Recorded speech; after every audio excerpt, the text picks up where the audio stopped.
ಬೊಕ್ಕೊಂಜಿ ವಿಷಯ ಇಂಚಿನ ಪಂಡ ಮೂಲು ಫಸ್ಟ್ ಫ್ಲಡ್ ಲೈಟ್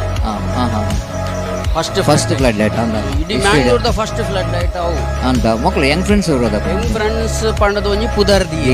ಅವು ನೆಕ್ಕೋಸ್ಕರ ಟೂರ್ನಮೆಂಟ್ಗೋಸ್ಕರ ಅವು ಫೌಂಡರ್ ಏರ್ ಪಂಡ ಲತೀಶ್ ಸೊ ಅಕುಲು ಟೂರ್ನಮೆಂಟ್ ಮಲ್ತೀನಿ ಐಟ್ ಕಂಪೇರಿಂಗ್ ಯಾನ್ ಮಲ್ತಿತ್ತೆ 10 ಓವರ್ದ ಟೂರ್ನಮೆಂಟ್ ಅಂದು ಸರ್ ಟೀಮ್ ಪಾರ್ಟಿಸಿಪೇಟ್ ಮಸ್ತ್ ಟೀಮ್ ಎಡ್ಡೆ ಆತನ ಟೂರ್ನಮೆಂಟ್ ಕ್ರೌಡ್ ಬಂಡವು ಐಟ್ ರೆಕಾರ್ಡ್ ಇದೆ ಸರ್ ರೆಕಾರ್ಡ್ ಬಂಡ ಐಟ್ ಜಾಗ ಇಜ್ಜಿ ಓಲ್ ಮಿತ್ತು ಲಾಗದು ತೂಯರ್ ಬಂಡ ಆತು ಫುಲ್ ಮರಾಠಪುರ ಫುಲ್ ಓಲು ಬಂಡ ಓಲ್ಲ ಜಾಗ ಇಜ್ಜಿ ಜಾಗನೇ ಇಜ್ಜಿ ಅಂಚ ಪಂಡ ದಾದ ಗೊತ್ತು ಸರ್ ಅಪ್ಪ ಒಂಜಿ ಫ್ಲಡ್ ಲೈಟ್ ಮ್ಯಾಚ್ ಪಂಪಿನ ಕಾನ್ಸೆಪ್ಟ್ ಅಂಡ್ರ ಅಂದು ಒಂಜಿ ಟಿವಿ ಇಜ್ಜಿ ಫೋನ್ ಇಜ್ಜಿ ದಾಲ ಇಜ್ಜಿ ಒಂಚಿನ ಮೊರ ಫ್ಲಡ್ ಲೈಟ್ ಮ್ಯಾಚ್ಗೆ ಬಂದು ಒಂಜಿ ಒಂದು ಮೊರ ಲೈಟ್ ಹಿಡ್ಕೋಪುನ ಕತ್ತಲ ಹಿಡ್ಕೋಪುನ